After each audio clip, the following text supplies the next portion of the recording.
எல்லாருக்கும் வணக்கம். நான் உங்க ஜெய். நம்ம இன்னைக்கு இந்த வீடியோல என்ன பார்க்க போறோம் அப்படின்னு பார்த்தீங்கன்னா, how high value people create discipline and great leadership குவாலிட்டீஸ்.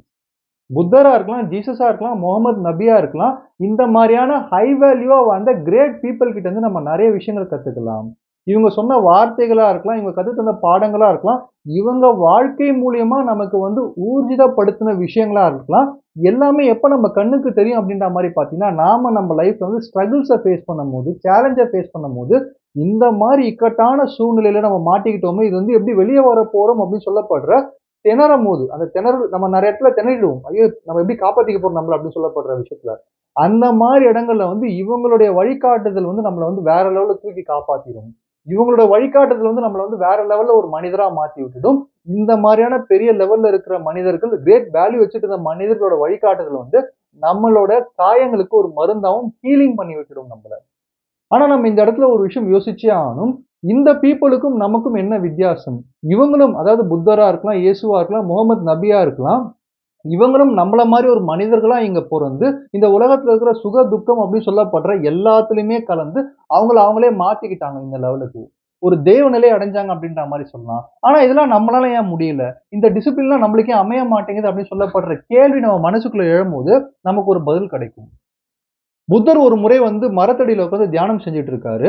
அப்படி தியானம் செஞ்சுட்டு இருக்கும்போது என்ன நடக்குது அப்படின்ற மாரி பார்த்தீங்கன்னா ரொம்ப ஒரு கோவமா இருக்கிற ஒரு மனிதர். அவர் மனசு ரொம்ப ஹார்ட் பிரேக் ஆயிடுச்சு அவருக்கு. ஏதோ பெரிய ப்ராப்ளம். அந்த ப்ராப்ளத்திலயும், கோவத்திலயும் நேரா புத்தர்கிட்ட அவர் முகத்துல துப்பிடுறாரு. உமிழ்நீரை துப்பிடுறாரு. அத பார்த்த புத்தருக்கு பக்கத்துல இருந்த சீடர்களுக்கு பயங்கரமான கோவம் வந்துருது.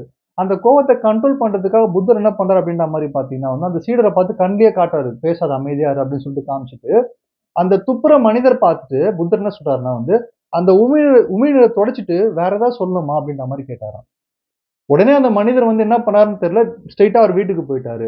அன்னைக்கு நைட் படுக்கும்போது அந்த மனிதர்னால நிம்மதியா தூங்கவே முடியல. பயங்கரமான ஒரு குழப்பம். தூக்கம் வரல. மனசு ரொம்ப கனக்குது. எழுந்து ஓன்னு அழ ஆரம்பிச்சுட்டாரு. அடுத்த நாள் பொழுது விடிஞ்ச அப்புறமா அதே மனிதர் நேரா புத்தர் கிட்ட ஓடி வராரு. ஓடி அவருடைய பாதத்துல விழுந்து, இந்த மாரியான ஒரு மனிதரோட முகத்துல நான் துப்பிட்டேனே அப்படின்னு சொல்லிட்டு அவரோட பாதத்துக்கு முத்தம் குடுக்க ஆரம்பிச்சுட்டாரு. அப்பதான் புத்தர் பேச ஆரம்பிக்கிறாரு அவருடைய சீடர்கிட்ட. "பாத்தியா, நேத்து இதே மனிதர் கோவத்துல அவருடைய ஹார்ட் பிரேக்ல என் முகத்துல உமிழ்நீர துப்பிட்டாரு.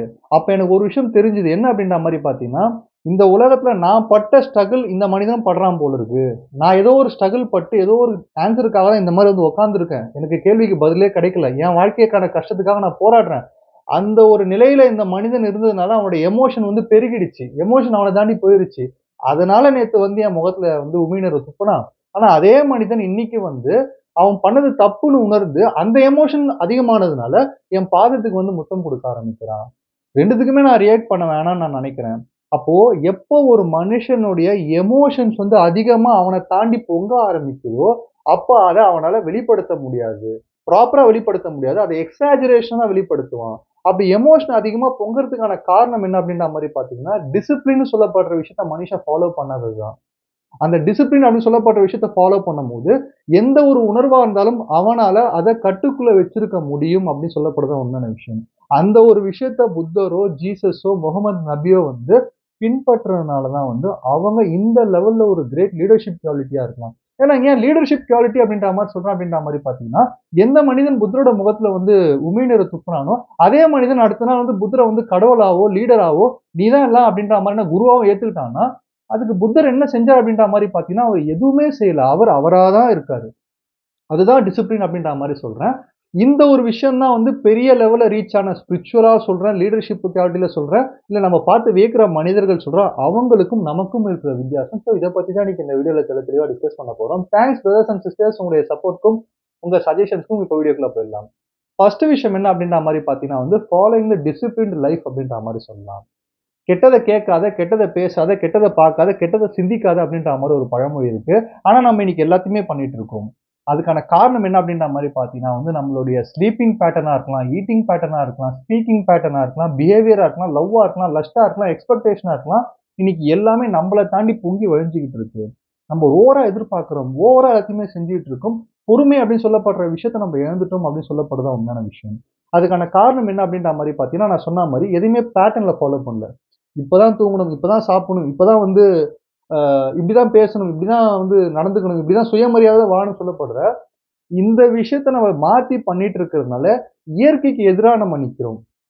இயற்கையா ஒரு விஷயம் இருக்கு. இயற்கை நம்மளுக்கு ஒரு விஷயம் சொல்லும். இத்தன மணிக்கு எழுந்து, இத்தன மணிக்கு சாப்பிட்டு, இத்தன மணிக்கு இது மாரி இருந்தீங்கன்னா, இயற்கையா உங்க உடம்பு இப்படி இருக்கும். இல்ல இயற்கைக்கு மாறா நம்ம செய்யும்போது, நம்ம உடம்பும் சரியா இருக்காது அப்படின்றது தான் உண்மையான விஷயம். இப்போ ஒரு மாங்கொட்டைய பொதைச்சு வச்சுட்டு, அந்த மாங்கொட்டை வந்து மாங்கா செடியாவும், மாங்கா மரமாவும் மாறுறதுக்கு, இத்தன மாதங்கள் தேவைப்படுது அப்படின்ற மாரி பார்த்தீங்கன்னா, அத்தன மாதங்கள் குடுத்தா தான் இயற்கையா அது உருவாகும். அதுக்கு நடுவுல போய் நம்ம அது உருவாச்சா இல்லையா செக் பண்ணிட்டு இருந்தோம்னா, அது உருவாகவே ஆகாது. அதுதான் வந்து ஃப்ளோல போறது. இயற்கையோட இணைஞ்ச ஒரு வாழ்க்கைன்னு சொல்றோம் பார்த்தீங்களா? இந்த வாழ்க்கைய வாழ்ந்த பீப்பிள் தான் இந்த மாரி ஹை வேல்யூ பீப்பிள். புத்தர், இயேசு, முகமது நபி. இயற்கையோட நம்ம எப்பவுமே இணைஞ்சு வாழும்போது, அந்த ஃப்ளோல நமக்கு நடக்க வேண்டியது கரெக்ட்டா நடக்கும்னு சொல்லப்படுறது தான் இயற்கையான ஒரு விஷயம். இப்ப நீங்க வந்து எனக்கு பணம், பேர், புகழ் எல்லாம் வேணும் அப்படின்னு சொல்லப்படுற விஷயத்த ஆசைப்பட்டீங்கன்னா, இயற்கை இந்த யூனிவர்ஸ் உங்களுக்கு குடுக்க தயாரா இருந்துட்டு இருக்கு. ஆனா, அத நீங்க எப்படி யோசிக்கிறீங்கன்ற பொறுத்து தான் எல்லாமே இருக்கு. அத நேர் வழியில கரெக்ட்டா உழைச்சு அடையணும்னு நெனச்சீங்கன்னா, அதுக்கான டைம நீங்க குடுக்கணும். அதுக்காக நீங்க வெயிட் பண்ணணும். இல்ல நான் எப்படி வேணா அடையலாம்னு சொல்லிட்டு இன்னொரு மனிதர்கிட்ட போய் திருடுறதோ, இல்ல வேற தப்பான வழியில சம்பாரிக்க நெனச்சீங்கன்னா, இயற்கைக்கு எதிரா செயல்படும்போது, இயற்கை வந்து நம்மள வந்து பழி வாங்கிடும். இயற்கை வந்து அதுக்கான ஒரு தண்டனைய குடுக்கும் அப்படின்னு சொல்லப்படுறது தான் உண்மையான விஷயம். அப்போ சாப்பிடுற பேட்டர்ன், தூங்குற பேட்டர்ன், லைஃப் ஸ்டைல் அப்படின்னு சொல்லப்படுற விஷயத்த, இயற்கைக்கு எதிரா நம்ம மாத்தி வச்சிருக்கிறதுனால தான் நம்ம சமநிலை தவறி நடந்துகிட்டு இருக்கோம். அந்த டிசிப்ளின் சொல்லப்படுற விஷயம் நம்மளுக்கு இல்ல. நம்ம அதிகமா கோவப்படுறோம், அதிகமா ஆசைப்படுறோம். எதுக்குமே வெயிட் பண்ண மாட்டோம்னு சொல்லப்படுற இந்த விஷயம் வந்ததுக்கான காரணம், இயற்கையோட நம்ம ஒத்து வாழாம இயற்கைக்கு ஆப்போசிட்டா வாழ்ந்துட்டு இருக்கிறதுனால தான். அத நம்ம சரி பண்ணிட்டோம்னா, நம்ம இந்த நிலைய அடையறதுக்கு எல்லா சாத்தியக்கூறுகளும் இருக்குன்றது தான் உண்மையான விஷயம். 2வது விஷயம் என்ன அப்படின்ற மாரி பார்த்தீங்கன்னா வந்து, psychological memory and factual memory அப்படின்ற மாரி சொல்லலாம். நான் இந்த வீடியோவோட ஸ்டார்ட்டிங்ல ஒரு கதை சொன்னேன் பார்த்தீங்களா? புத்தரோட முகத்துல ஒருத்தரு உமிழ்நீர துப்புனாரு. அதுக்கப்புறமா வந்து மன்னிப்பு கேட்டாருன்னு சொல்லிட்டு. அந்த இடத்துல புத்தருடைய நிலை என்ன அப்படின்ற மாரி பார்த்தீங்கன்னா, ஃபேக்சுவல் மெமரி அப்படின்ற மாரி சொல்லலாம். ஆனா நம்பளா இருந்தோம்னா, அங்க சைக்காலஜிக்கல் மெமரில வாழ்ந்திருப்போம். ஏன்னா, அந்த சைக்காலஜிக்கல் மெமரிக்கும், ஃபேக்சுவல் மெமரிக்கும் இருக்கிற டிஃபரன்ஸே இதுதான். சைக்காலஜிக்கல் மெமரினா என்ன அப்படின்ற மாரி பார்த்தீங்கன்னா, இப்ப ஃபார் எக்ஸாம்பிள் நம்மள மாரி நார்மலான பெர்சன் முகத்துல ஒருத்தரு உமிழ்நீர துப்பிட்டு அடுத்த நாள் வந்து மன்னிப்பு கேட்டாருன்னு வச்சுக்கோங்களேன். "ஏய் என்ன பார்த்தா எப்படி தெரியுது? நேத்து தான் வந்து அந்த மாரி என் முகத்துல வந்து காரி துப்பிட்டு போன. இன்னைக்கு என்னமோ என்ட்ட வந்து மன்னிப்பு கேட்கிறேன். நல்லா உன்னலாம் மன்னிக்க முடியாது. என்ன பார்த்தா ஜோக்கர் மாரி தெரியுதான்னு" சொல்லிட்டு சண்டை போட ஆரம்பிச்சுருவோம். அதுக்கான காரணம் நேத்து நடந்த இந்த விஷயம் நம்ம பேக் எண்ட்ல வந்து சைக்காலஜிக்கலா நம்மளுக்கு பதிஞ்சிருக்கும். நம்மனால மறக்க முடியாது. ஆனா ஃபேக்சுவல் மெமரின்னு சொல்லப்படுற விஷயம் என்ன அப்படின்ற மாரி பார்த்தீங்கன்னா, அவர் நேத்து தான் தப்பு பண்ணாரு. இன்னைக்கு எப்படி இருக்காரு? இன்னைக்கு பிரசன்ட் உங்க கால்ல வந்து விழுந்துட்டாரு. அதே நீங்க பார்க்க மாட்றீங்கன்னு சொல்லப்படுற, அந்த பிரசன்ட்ல ஒரு மனிதர் எப்படி இருக்காரு? நல்லவரா இருக்காரா? கெட்டவரா இருக்காரான்னு பார்த்து அது மூலியமா ரியாக்ட் பண்றது தான் ஃபேக்சுவல் மெமரின்றத தெரிஞ்சுக்கங்க. புத்தர் என்னைக்குமே ஃபேக்சுவல் மெமரியில தான் மனிதர்கள் கூட வாழ்ந்தார் அப்படின்ற மாரி சொல்றாங்க. அந்த ஃபேக்சுவல் மெமரியில உங்களால வாழ முடிஞ்சதுன்னா, நீங்களும் ஒரு ஹை வேல்யூ பெர்சனாவும், ஒரு கிரேட் லீடராவும் மாற முடியும். ஏன்னா, நம்ப எல்லாருமே செய்ற தவறு என்னவா இருக்கும் அப்படின்ற மாரி பார்த்தீங்கன்னா, 10, 15 வருஷத்துக்கு முன்னாடி ஏதோ சண்டை நடந்திருக்கும். இன்னி வரைக்கும் மனசுல வச்சுக்கிட்டு இந்த கிரட்ஜ நம்ம ஹோல்ட் பண்ணிட்டு, அந்த பெர்சன் மேல கோவப்பட்டுட்டு இருப்போம். ஏன்னா, நேத்து கெட்டவனா இருக்கவன் இன்னைக்கு நல்லவனா மாறலாம். நேத்து நல்லவனா இருக்கவன் இன்னைக்கு கெட்டவனா மாறலாம். அப்போ பிரசன்ட்ல அந்த மனிதர் எப்படி இருக்காருன்னு மட்டும் பாருங்க. பாஸ்ட்ல இருந்த விஷயத்த மறந்துருங்க. அப்படி மறக்கும்போது மட்டும் தான் உங்க வாழ்க்கை அழகா இருக்கும். நீங்க ஒரு பெரிய நிலைய அடைய முடியும். ஏன்னா 2004ல வந்து சுனாமி வந்ததுன்றதுனால இன்னைக்கு யாரும் நம்ம பீச்சுக்கு போய் கடலோட அழக ரசிக்காம இருக்கிறது கிடையாது. அப்போ அந்த ஒரு விஷயத்த நம்ம பண்றோம் அப்படின்ற மாரி பார்த்தீங்கன்னா, நம்பிக்கை தான். இன்னைக்கு நல்லா இருக்கு பீச் நல்லா தான் இருக்கும்னு சொல்லப்படுற நம்பிக்கையோட இருந்தா மட்டும் தான், நம்மனால ஒரு ஹை வேல்யூவான பீப்பிளாவா மாற முடியும். ஒரு லீடர்ஷிப் குவாலிட்டியுமே இம்ப்ரூவ் பண்ணிக்க முடியும்ன்றது தான் உண்மையான விஷயம். 3வது விஷயம் என்ன அப்படின்ற மாரி பார்த்தீங்கன்னா வந்து, வேர்ட்ஸ் மேஜிக் வித் யூனிவர்ஸ். ஜீசஸா இருக்கலாம், புத்தரா இருக்கலாம், முகமது நபியா இருக்கலாம். இவங்க கிட்ட இருக்கிற காமனான ஒரு சூப்பரான ஒரு விஷயம் என்ன அப்படின்ற மாரி பார்த்தீங்கன்னா, அவங்களுடைய வார்த்தைகள தெளிவா பயன்படுத்துவாங்க. 2 விதத்துல தெளிவா பயன்படுத்துவாங்க. முதல் விதம் அவங்களுடைய வார்த்தைகள வந்து பேசுனா பாசிட்டிவான வார்த்தையா பேசு. வாய திறக்கிறேன்னா, பாசிட்டிவா மோட்டிவேஷனா அடுத்தவன வந்து ஊக்கப்படுத்துற மாரி பேசு. இல்ல தயவு செஞ்சு சைலன்ட்டா இருந்துருன்னு சொல்லிட்டு அமைதி காப்பாங்க. அதே மாரி பேசுற அளவுகோல் குவான்டிட்டி ஆஃப் வேர்ட்ஸ்ன்னு சொல்றோம் பார்த்தீங்களா, அந்த அளவு வந்து கரெக்ட்டான அளவுல பேசு அப்படின்னு சொல்லப்படுற இந்த ஒரு ஸ்ட்ராட்டஜிய வச்சுட்டு இருந்ததுனால தான் அவங்க இந்த தெய்வ நிலை அடைஞ்சாங்கன்றது தான் உண்மையான விஷயம். ஏன்னா நம்ம வார்த்தைகளுக்கு இருக்கிற சக்தி நம்ம யாருக்குமே தெரியறது கிடையாது. என்னைக்கு நம்ம வார்த்தைகள்ல ஒரு எனர்ஜி இருக்கு அப்படின்னு நம்ம தெரிஞ்சுக்கிறோமோ, அன்னைக்கு நம்ம வார்த்தைகள தப்பா பயன்படுத்த மாட்டோம். தப்பானவர்கள்கிட்டயும் பயன்படுத்த மாட்டோம். அதனால தான் கோவம் வந்தா பேசாத அமைதியா இருந்துரு. சபதம் எடுத்துறாத, சாபம் விட்டுறாத, யாரையும் எதுவும் தப்பு சொல்லிடாத அப்படின்னு சொல்லப்படுற விஷயம்லாம், மௌனத்த கடைபிடிக்க சொல்றதுக்கான காரணம் என்னன்னா, அது நம்ம எனர்ஜியும் பாதிக்கும், நம்ம சுத்தி இருக்கிற பீப்பிளோட எனர்ஜியும் பாதிக்கும். இந்த விஷயத்த தெளிவா தெரிஞ்சு வச்சிருக்கிறதுனால தான் கிறிஸ்துவா இருக்கலாம், புத்தரா இருக்கலாம், முகமது நபியா இருக்கலாம், அவங்களோட வார்த்தைய வச்சு இயற்கையோட கனெக்ட் பண்ணி நெறைய நோய்கள குணப்படுத்தியிருக்காங்க. நெறைய பேரோட வாழ்க்கைய மாத்திருக்காங்கன்னா, இயற்கையே நம்ம வார்த்தைகள கேட்டுக்கிட்டு இருக்குன்றது தான் உண்மையான விஷயம். அத நம்ம பொறுமையா உணர்ந்தோம், அமைதியான மனசோட கேட்டோம், நல்ல வார்த்தைகளா பேசுறோம்னா, நிச்சயமா இயற்கை அதோட கனெக்ட் ஆகி நமக்கு தேவையானதை குடுக்கும்னு சொல்லப்படுற நம்பிக்கை இவங்ககிட்ட இருந்தது. அத நம்பளும் வளர்த்துக்கிட்டோம்னா, நிச்சயமா நம்மளும் ஒரு நல்ல நிலை அடையலாம்ன்றது தான் உண்மையான விஷயம். ஸோ 4வது விஷயம் என்ன அப்படின்ற மாரி பார்த்தீங்கன்னா வந்து, அன்பிலீவபிள் பார்க்க மெயின்டெயின் பண்ணாங்க இந்த இந்த மாரி பீப்பிள். மைண்டா இருக்கலாம், பாடியா இருக்கலாம். இதுதான் வந்து ஒரு பிலீவபிள் பார்க் அப்படின்ற மாரி நான் சொல்றேன். நம்மலாம் வந்து ஒரு பார்க் மெயின்டெனர்ஸ் மாரி. நம்மகிட்ட ஒரு பார்க் இருக்கு. அந்த பார்க்க நம்ம மெயின்டெயின் பண்ணிட்டு இருக்கோம். எவ்வளோ சுத்தமா வச்சிருக்கோம்ன்றது தான் மேட்டர். அந்த பார்க் வேற எதுவும் இல்ல. நம்ம மைண்ட் அண்ட் நம்ம பாடி தான். இந்த மைண்ட், இந்த பாடி இந்த 2 விஷயத்த அதாவது உடலே கோயில், அதில் ஒரே மனமே கண்கண்ட தெய்வம்னு சொல்றா மாரி, இத ப்ராப்பரா வச்சுட்டு இருந்ததுனால தான் தெய்வ நிலைய அடைய முடிஞ்சது. இயேசுவாலயும், புத்தராலயும், முகமது நபியாலயும். அவங்க வந்து எப்பயுமே அவங்களோட மனசுக்குள்ள என்ன ஓடிக்கிட்டு இருக்கு? உங்க மனசுக்குள்ள இப்ப கரண்ட்டா என்ன ஓடுது? யார் மேல கோவமா இருக்கீங்களா? யாரையாவது சந்தோஷமா இருக்கீங்களா? இல்ல யார் மேலயாவது வந்து ரொம்ப மரியாதையோட யோசிப்பீங்களா? இதுதான் நீங்க. அந்த மனசுக்குள்ள இருக்கிற அந்த விஷயத்த ஸ்க்ரீன் பண்ணிட்டே இருப்பாங்களாம். ஒரு தியானத்து மூலியமா என்ன ஓடுது? நான் கரெக்ட்டா யோசிக்கிறேனா? இல்ல யார் மேலயாவது கோவமா, பொறாமையா ஏதோ ஒரு எண்ணம் என் மனசுக்குள்ள வருதான்னு சொல்லிட்டு, அத கிளீன் பண்ணிட்டே இருப்பாங்க. பார்க்க கிளீன் பண்ற மாரி. அந்த பார்க்குடைய நறுமணத்தையும் பார்த்துப்பாங்க. அந்த பார்க்குடைய சுத்தத்த பார்த்துப்பாங்க. அந்த பார்க்ல தேவையில்லாத மனிதர்களையோ, இல்ல தேவையில்லாத விஷயத்தையோ வந்து அண்ட விட மாட்டாங்கன்னு சொல்லுவாங்க. இந்த விஷயத்த நம்ம எப்படி பண்ணலாம் அப்படின்ற மாரி பார்த்தீங்கன்னா, do what you love to do அப்படின்ற மாரி சொல்லுவாங்க. உங்களுக்கு புடிச்சத நீங்க செய்ய ஆரம்பிச்சுட்டீங்கன்னா, உங்க பேஷன் நீங்க ஃபாலோ பண்ண ஆரம்பிச்சீங்கன்னா, உங்க மனசுக்குள்ள என்ன ஓடுதுன்றது நீங்க கண்ணாடியில பார்க்குற மாரி பார்க்கலாம். சரி பண்ணிக்கோ இந்த எண்ணத்தெல்லாம் உங்க வாழ்க்கை மாறிடும்னு சொல்லப்படுற இந்த கைடன்ஸ் உங்களுக்கு யாரோ குடுக்குற மாரியே இருக்கும்.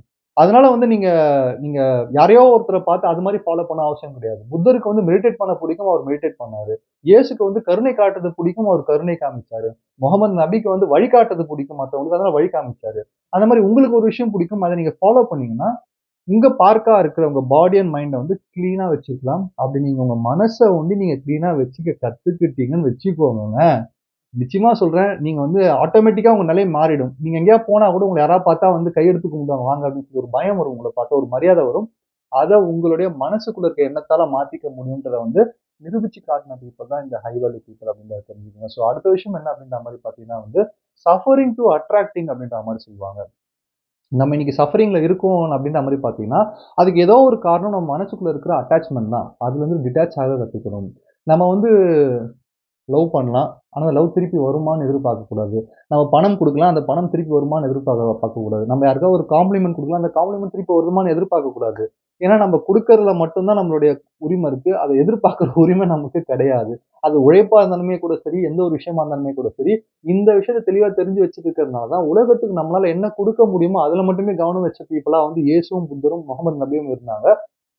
அப்போ நீங்க உங்களால என்ன குடுக்க முடியுமோ அத மட்டும் குடுங்க. எதையும் எதிர்பார்க்காதீங்க. இதுவே வந்து உங்கள சஃபரிங் வந்து அட்ராக்டிங்ல மாத்திரும். அட்ராக்டிங்னா நீங்க உங்களுக்கான ஒரு விஷயத்த நீங்களே அட்ராக்ட் பண்ண ஆரம்பிச்சுருவீங்க. உங்கள தேடி எல்லாம் வர ஆரம்பிச்சுரும். இந்த மாரி நீங்க இருந்தீங்கன்னா.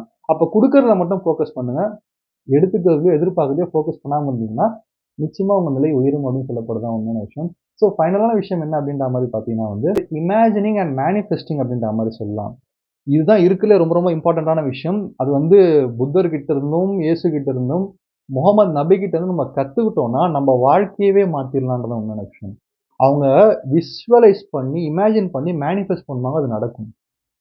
எனக்கு இது வேணும்னு நெனைப்பாங்க. அது அவங்களுக்கு கிடைக்கும். அது வந்து உருவாகும். அது வந்து அவங்க எப்படி அடைஞ்சாங்க அப்படின்ற மாரி பார்த்தீங்கன்னா, நம்ம எந்த ஒரு விஷயத்த உருவாக்க போறதா இருந்தாலுமே கூட சரி, இந்த உலகம் உருவாகிருக்கு நம்ம முன்னாடி. எக்கச்சக்கமான ஒரு அ புரொடக்ஷன், மேனுஃபேக்சரிங் நம்ம கண்ணு முன்னாடி தெரியிற விஷயங்கள், ஏரோப்ளேன் எல்லாம் எது வேணா மைண்ட்ல வச்சுக்கோங்க. எல்லாமே முதல்ல எங்க உருவாச்சுன்னா, நம்ம மைண்ட்ல உருவாச்சு. அந்த மைண்ட்ல உருவான விஷயத்த தான் யாரோ வெளியில கொண்டு வந்திருக்காங்க. கரெக்ட்டுங்களா? அப்போ மைண்ட்ல உருவாற விஷயத்த நம்மளால வெளிய கொண்டு வர முடியும். அப்ப அத பாசிட்டிவா உருவாக்கிட்டோம்னா, அத பாசிட்டிவா வெளியில கொண்டு வர முடியும்னு சொல்லப்படுறது தான் உண்மையான விஷயம். இத வந்து தெரிஞ்சு வச்சுட்டு இருக்கிறதுனால தான், அவங்க இமேஜின் பண்ணி மேனிஃபெஸ்ட் பண்ண முடிஞ்சுது. ஆனா நம்ம என்ன யோசிப்போம் அப்படின்ற மாரி பார்த்தீங்கன்னா, தப்பான விஷயத்த இமேஜின் பண்ணி மத்தவங்க மேல கோவமா இருக்கும்போது தப்பான விஷயம் நடக்க ஆரம்பிக்கும். இது ஒரு எக்ஸாம்பிள் மூலியமா சொல்லணும் அப்படின்ற மாரி பார்த்தீங்கன்னா, ஒரு கடைக்காரர் வந்து ஒரு ஒரு ஒரு கல்ல வச்சிருந்தாரு. ஒரு பெரிய ஒரு கல்ல வச்சிருந்தாரு. இந்த கல்லு யாருமே வாங்கிக்க மாட்றாங்க. இது இருக்கிறதே வேஸ்ட். பட் பரவால்ல ஒரு ஓரமா தானே இருக்கு கடையில இருந்துட்டு போகுதுன்னு சொல்லிட்டு அத அப்படியே வச்சிருந்தாரு. அந்த கடை வழியா போன ஒரு நபர் என்ன பண்றாரு அப்படின்ற மாரி பார்த்தீங்கன்னா, அந்த கல்ல பார்த்துட்டு, அந்த கல்லுல அவருக்கு என்ன தெரிஞ்சதுன்னு தெரியல. அந்த கல்லுல வந்து ஒரு ஜீசஸோட ஸ்டாச்சுவ நம்ம வந்து செதுக்கலாமே அப்படின்ற மாரியான திடீர்னு ஒரு எண்ணம். அவருக்குள்ள ஒரு தோணுது.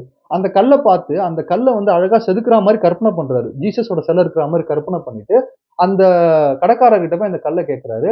அந்த கடைக்காரரும் "நான் எடுத்துட்டு போப்பா. இத வச்சு என்ன பண்ண போறேன்?" அப்படின்னு சொல்லிட்டு குடுத்துடுறாரு. அடுத்த நாள் அந்த நபர் வந்து அந்த கல்ல எடுத்துட்டு போயிட்டு செதுக்க ஆரம்பிச்சு, ஒரு 3 மாசம் கழிச்சு ஒரு அழகான ஒரு இயேசு கிறிஸ்துவோட சிலைய செதுக்க ஆரம்பிச்சுட்டாரு. அந்த கல்லு பயன்படாம இருந்த ஒரு இருக்கிற வரைக்கும் அந்த கடையில இருந்தது. இப்ப அந்த கல்ல பார்க்கறதுக்கு அந்த ஊர்ல இருக்கிற எல்லாருமே போயிட்டு அந்த கல்ல வணங்கிட்டு இருந்தாங்க. இது தெரிஞ்ச அந்த கடைக்காரர் போய் நேரா பார்த்துட்டு, "இது என்னோட கல்லு தானே. இத போய் எப்படி இவரு கிறிஸ்துவா மாத்திட்டாரு? பரவால்ல மாத்திட்டாரு. பட் இது என்னோட கல்லு தானே. இது எனக்கு தானே சொந்தம். அத எப்படி இவர் மாத்துனா இவர் பேர் வாங்கிப்பாருன்னு" சொல்லிட்டு அந்த கல்ல போட்டு உடைச்சுட்டாருன்னுவாங்க. அப்போ அந்த கடைக்காரர் வந்து அந்த கல்ல வெறும் கல்லா தான் பார்த்தாரு. ஆனா அந்த வழியா போன அந்த மனிதர் அந்த கல்ல கடவுளா பார்த்தனால, இவருக்கு கடவுளா தெரிஞ்சது, இவருக்கு கல்லா தெரிஞ்சது. இவர் அத வந்து உருவாக்கணும்னு நெனைச்சாரு. இவர் அத உடைக்கணும்னு நெனைச்சாரு. அப்ப இவர் உருவாக்கணும்னு நெனைச்சதும் அவருடைய மைண்ட்ல இருக்கிற இமேஜினேஷன் தான். இவர் உடைக்கணும்னு நெனைச்சதும் அவரோட மைண்டோட இமேஜினேஷன் தான். நீங்க உங்க வாழ்க்கைய உருவாக்குறீங்களா, இல்ல உடைக்கிறீங்களான்னு சொல்லப்படுற விஷயம் உங்க மைண்ட்ல ஓடுற அந்த எண்ணத்துல தான் இருக்கு. ஸோ, அத நீங்க தெளிவா வச்சுக்கிட்டீங்கன்னா, ஆட்டோமேட்டிக்கா உங்களால உங்க வாழ்க்கைய சூப்பரா உருவாக்க முடியும்னு சொல்லப்படுற இந்த இமேஜினேஷனும், விசுவலைசேஷனும், இந்த மேனிஃபெஸ்டேஷனும் தான் வந்து பெரிய மனிதர்கள் கிட்ட இருந்து கத்துக்கிற ஒரு விஷயம். ஆக்கப்பூர்வமான சிந்தனைய அவங்க யோசிப்பாங்க. முடிஞ்ச விஷயத்த பண்ணுவாங்க. முடியணும்னு நெனைக்கிற விஷயத்த பத்தி அதிகமா யோசிச்சிருப்பாங்க. தவிர்த்து முடியாது, கிடைக்காது, வராதுன்னு சொல்லப்படுற விஷயத்த பத்தி யோசிக்கவே மாட்டாங்க. ஸோ, 2வது வீடியோல நான் என்ன சொல்ல வரேன் அப்படின்ற மாரி பார்த்தீங்கன்னா, இப்ப புத்தரா இருக்கலாம், கிறிஸ்துவா இருக்கலாம், முகமது நபியா இருக்கலாம். இவங்களோட இந்த வாழ்க்கைய பார்த்துட்டு இத்தன விஷயங்கள்லாம் நம்ம கத்துக்குறோம், இத்தன விஷயங்கள்லாம் சொல்லியிருக்காங்கன்னு சொல்லிட்டு நம்ம யோசிக்கும்போது, அப்ப நம்மளும் இவங்கள மாரி ஃபாலோ பண்ணி இவங்க வழியில போணும்னு சொல்லிட்டு கிடையவே கிடையாது. ஏன்னா அவங்களே அத சொல்லல. ஏன்னா உங்களுக்குன்னு ஒரு ஐடென்டிட்டி இருக்கும். உங்களுக்குன்னு ஒரு திங்கிங் இருக்கும். உங்களுக்குள்ள ஒரு வாய்ஸ் கேட்கும். அதுக்கு மரியாதை குடுங்க. நான் சொன்னாலும் அத ஏத்துக்காதீங்கன்னு சொல்லி தான் புத்தரும் சொல்லியிருக்காரு. அப்போ உங்களோட ஐடென்டிட்டிய நீங்க சர்ச் பண்ணி, உங்களோட நேச்சர நீங்க கண்டுபிடிச்சு, அந்த மாரி வாழ ஆரம்பிச்சீங்கன்னா, நிச்சயம் நீங்களும் வந்து ஒரு கிரேட்டான பீப்பிளாவும், கிரேட்டான லீடராவும், ஏன் தேவநிலைய கூட அடையலாம்னு சொல்லி இந்த வீடியோ முடிக்கிறேன். நன்றி, வணக்கம்.